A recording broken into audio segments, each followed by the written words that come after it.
মিছিল, শোভাযাত্রা বা বড় কোনো প্রচার নয়, সাদামাটাভাবে পরিবারের সঙ্গে জেলা শাসক দপ্তরে উপস্থিত হয়ে মনোনয়ন জমা দিলেন আসানসোল লোকসভা কেন্দ্রের বিজেপি প্রার্থী এস আলুওয়ালিয়া।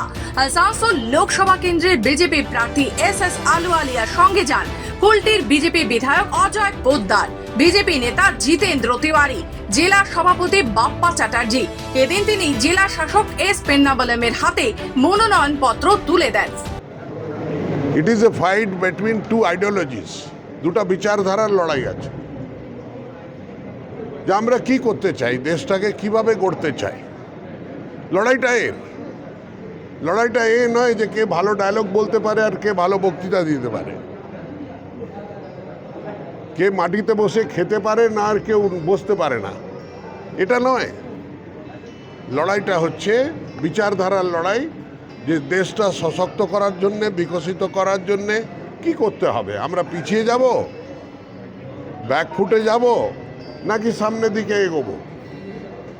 সারা বিশ্ব প্রগতির দিকে এগোচ্ছে, ভারতও খুব দ্রুতভাবে প্রগতির দিকে এগোচ্ছে। দেখুন শত্রুঘ্ন সিনহার বিরুদ্ধে আমি কিছু বলতে চাই না।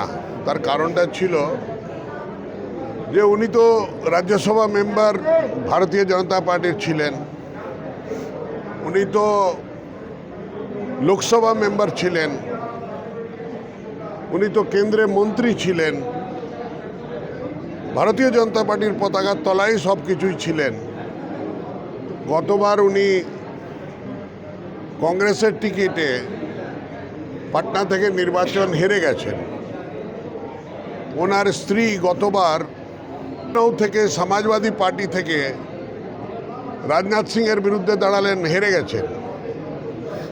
ব্যাপার হচ্ছে কি, হার জিতের কথা নয়, কিন্তু আমি যে পার্টিতে ছিলাম একদিন আমি তার সম্বন্ধে ভালো কথা বলেছি, আজকে মন্দ কেন?